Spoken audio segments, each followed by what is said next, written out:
देख बेटा, चैप्टर जो स्टार्ट होता है उसका नाम है chemical equilibrium. Chemical equilibrium. Equilibrium.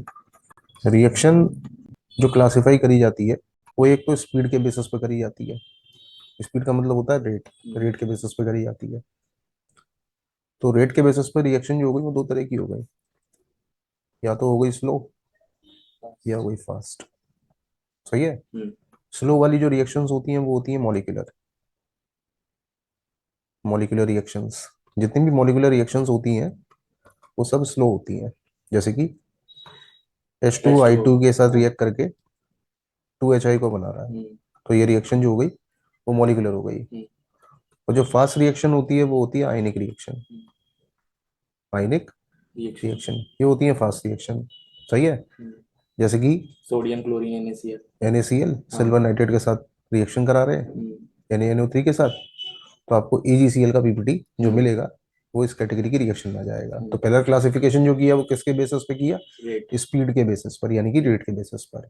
सही है। अब जिस ब्रांच में क्लासिफिकेशन इस तरीके से पढ़ाया जाता है वो ब्रांच कहलाती है kinetics. The branch is known as kinetics. सही है। दूसरा क्लासिफिकेशन जो हम करते हैं वो करते हैं हीट चेंज के बेसिस पर। हीट चेंज के बेसिस पर, हीट चेंज के बेसिस पर रिएक्शन जो हो गई वो दो टाइप की हो गई। हीट चेंज को रिप्रेजेंट कर दिया डेल्टा एच से। इस डेल्टा एच को बोलते हैं एंथैल्पी। इस डेल्टा एच का नाम है एंथैल्पी। और हीट चेंज के बेसिस पर रिएक्शन जो क्लासिफाई करी जाती है वो दो टाइप के अंदर होती है। पहली होती है एंडोथर्मिक और दूसरी होती है एक्सोथर्मिक। पहली होती है एंडोथर्मिक और दूसरी होती है एक्सोथर्मिक। ये दो टाइप की रिएक्शन का जो डेल्टा जी है, रिएक्शन का जो डेल्टा एच है, एंडोथर्मिक के लिए डेल्टा एच की जो वैल्यू है वो पॉजिटिव है। कैसी है? पॉजिटिव।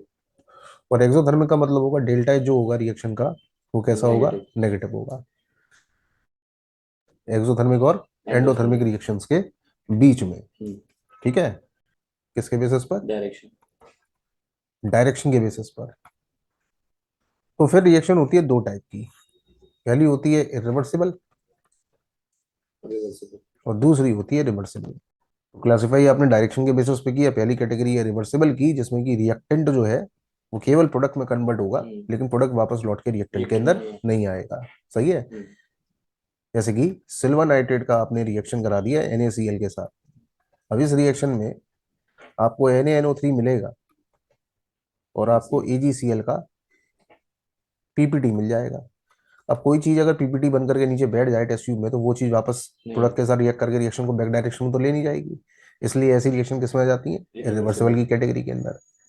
लेकिन अगर मान लो कि रिएक्टेंट प्रोडक्ट में कन्वर्ट हो जाए और प्रोडक्ट वापस रिएक्टेंट में भी कन्वर्ट हो जाए, जैसे कि नाइट्रोजन का एक मोल हाइड्रोजन के 3 मोल के साथ कंबाइन करके अमोनिया के 2 मोल बना रहा है, तो अमोनिया जो बनेगी वो वापस डिसोसिएट करके नाइट्रोजन हाइड्रोजन दोबारा दोनों बना सकती है। तो इस तरह की जो रिएक्शंस होती हैं वो कहलाती हैं रिवर्सिबल। क्या कहलाती हैं? रिवर्सिबल। तो रिएक्शन दो टाइप की होती हैं डायरेक्शन के बेसिस पर। पहली होती है रिवर्सिबल और दूसरी होती है इरिवर्सिबल। अब ये जो रिवर्सिबल रिएक्शन है, अगर इस रिवर्सिबल रिएक्शन को हम करा दें क्लोज वेसल में, किसमें करा दें? क्लोज्ड वेसल में, तो ऐसी सिचुएशन के अंदर क्लोज वेसल में रिएक्शन को कराते ही ये रिएक्शन कभी कंप्लीट नहीं हो पाती, क्योंकि जिस रेट से प्रोडक्ट बनता है उसी रेट से प्रोडक्ट वापस टूट के रिएक्टेंट में कन्वर्ट हो जाता है। तो हम बोल सकते हैं कि इस तरह की रिएक्शन के लिए रेट ऑफ फॉरवर्ड किसके इक्वल हो जाती है? रेट ऑफ बैकवर्ड रिएक्शन के इक्वल हो जाती है। RF का मतलब है रेट ऑफ फॉरवर्ड और RB का मतलब है रेट ऑफ बैकवर्ड।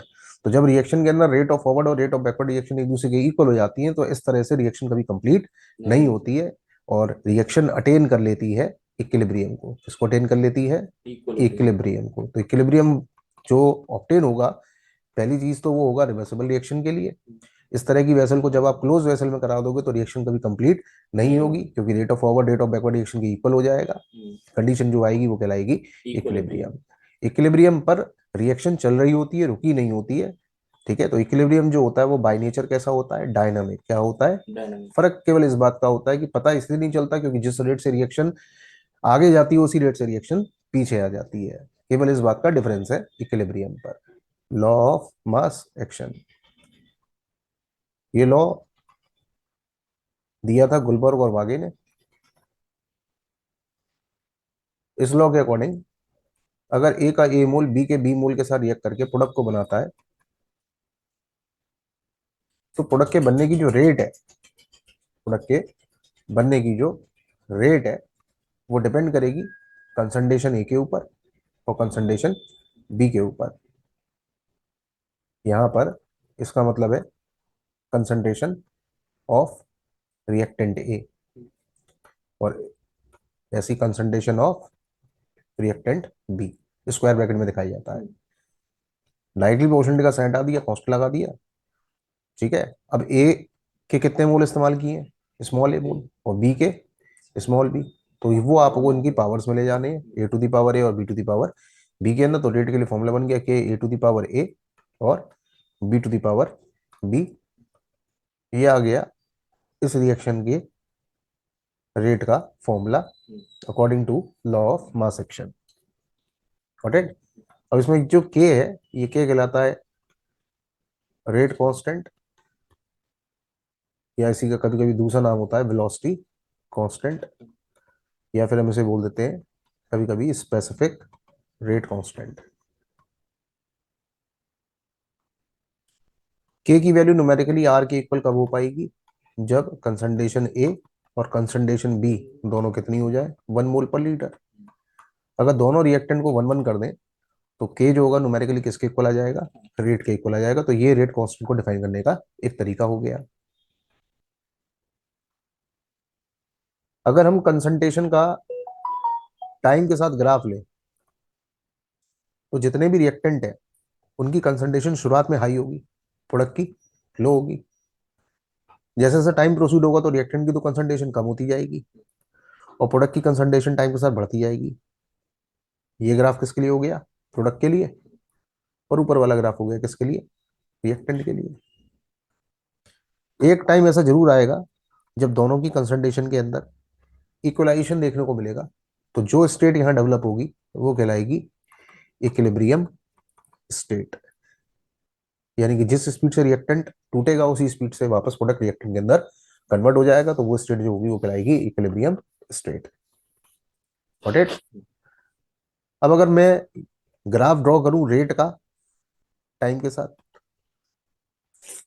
तो जैसे जैसे रिएक्टेंट खत्म होता जाएगा तो फॉरवर्ड रिएक्शन की जो रेट है वो तो टाइम के साथ लगातार बढ़ती जाएगी। ये कौन सी रिएक्शन हो गई, फॉरवर्ड। लेकिन प्रोडक्ट की कंसंट्रेशन टाइम के साथ बढ़ रही है तो बैकवर्ड रिएक्शन की जो रेट है वो लगातार कम होती जाएगी। Got it. तो rate of forward, rate of, यानी कि अगर रेट का हम टाइम के साथ ग्राफ लेते हैं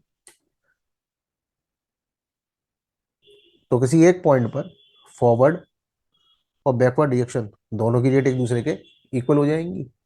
ये जो हो गई वो हो गई फॉरवर्ड की रेट, ये हो गई बैकवर्ड की रेट। जिस टाइम पर दोनों एक दूसरे के इक्वल हो जाए उस पॉइंट को बोला जाएगा इक्विलिब्रियम। यानी इक्विलिब्रियम का मतलब है जब रेट ऑफ फॉरवर्ड किसके इक्वल हो जाए, रेट ऑफ बैकवर्ड के।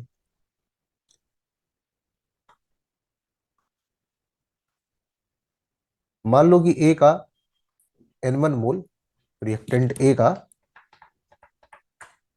N1 मोल बी के N2 मोल के साथ रिएक्ट करके सी के M1 मोल और डी के M2 मोल को बना के देता है, ठीक है। अब अगर हम फॉरवर्ड रिएक्शन के लिए बात करें तो फॉरवर्ड रिएक्शन के लिए रिएक्टेंट ये दोनों हो गए, तो फॉरवर्ड कांस्टेंट लगा दिया के एफ, फॉर्मूला बनेगा N1 into B to the power N2। और अगर बैकवर्ड के लिए बात करेंगे तो रेट कांस्टेंट लगेगा के भी, रिएक्टेंट ये दोनों माने जाएंगे। ये हो गया कंसंट्रेशन सी की पावर M1, कंसंट्रेशन डी की power M2।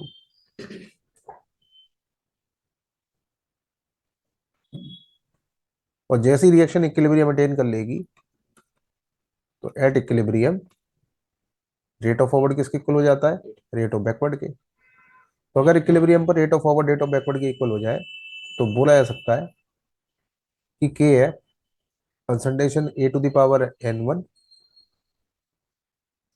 A to the power n1, concentration B to the power n2 की वैल्यू इक्वल हो जाएगी K B C to the power m1 के और D to the power m2 के। अब जो केबी वाला फैक्टर है उसको आप के एफ के नीचे उतार लाओ, तो ये वाला फैक्टर इन दोनों के नीचे आ जाएगा। तो ऐसा करते ही के एफ अपॉन के बी का जो रेशियो आएगा, के एफ अपॉन के बी का जो रेशियो आ जाएगा वो आ जाएगा C to the power m1 D to the power m2 upon A to the power n1 और B to the power n2। ये जो के एफ अपॉन के बी है, यानी कि rate constant of forward upon rate constant of backward, इसका जो रेशियो होता है वो कहलाता है रेट कांस्टेंट, यानी कि के, जिसको बोलते हैं इक्विलिब्रियम कांस्टेंट। और ये जो इक्विलिब्रियम कांस्टेंट आती है इसको निकालने के लिए फॉर्मूला लगता है concentration product upon concentration reactant.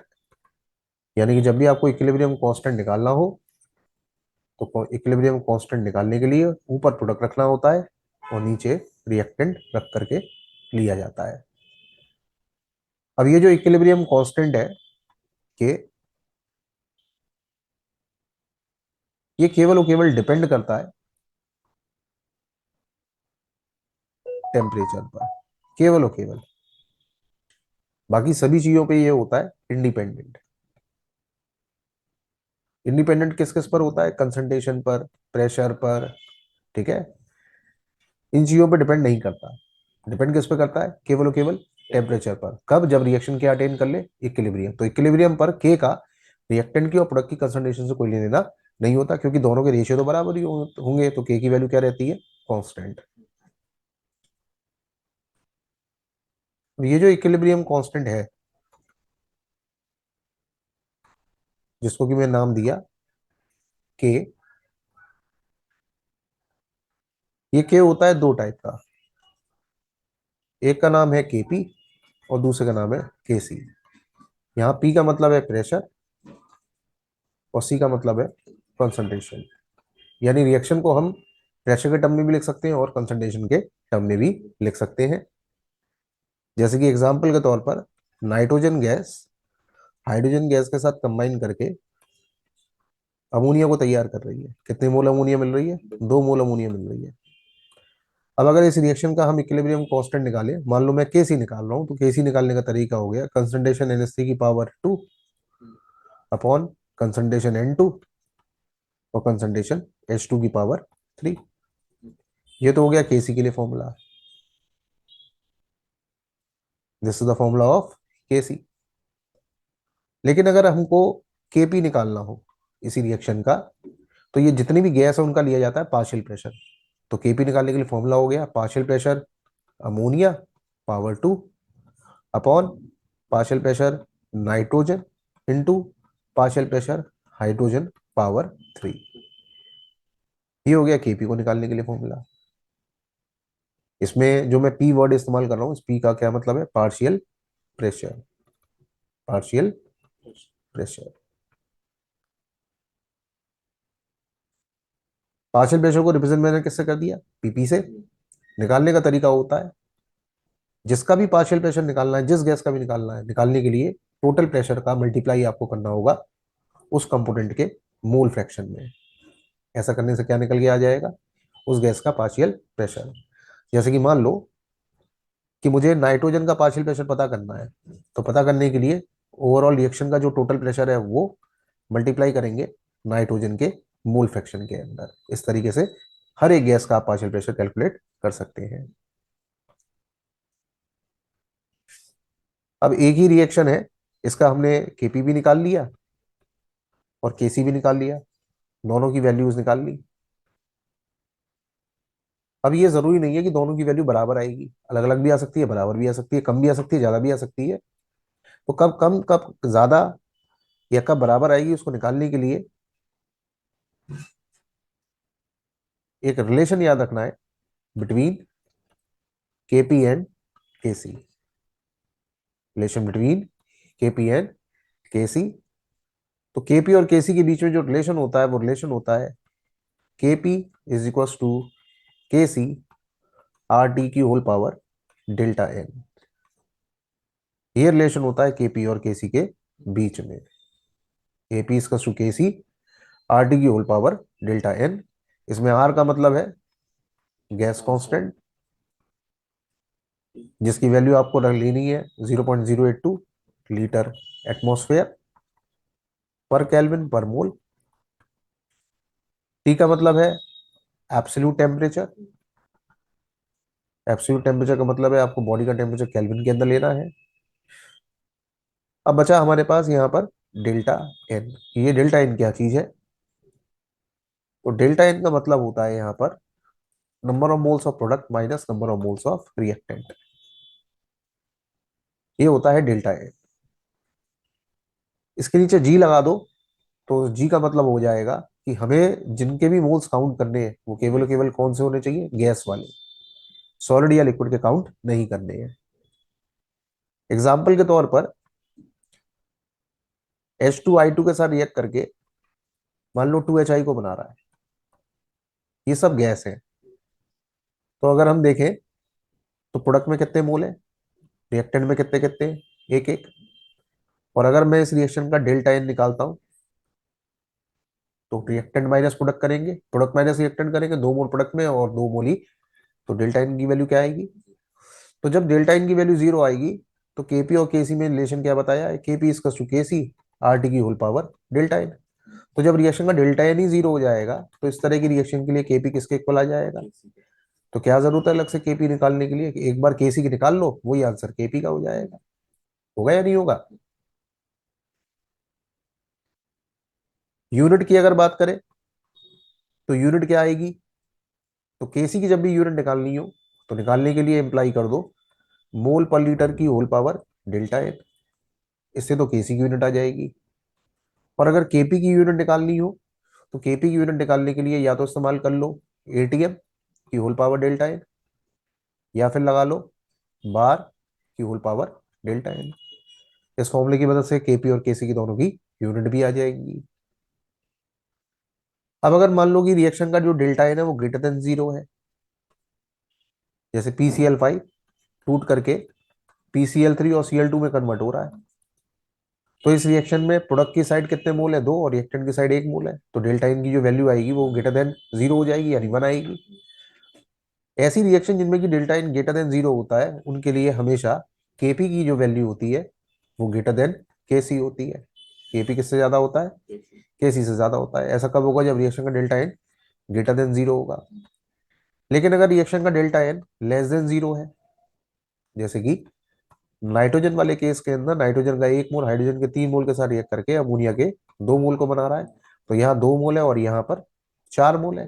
तो इस रिएक्शन का जो डेल्टा एन आएगा वो कितना आएगा? -2, लेस देन 0 आ रही है वैल्यू। तो इस तरह की रिएक्शन के लिए जो केपी का आंसर होगा वो अब की बार केसी से कम होगा।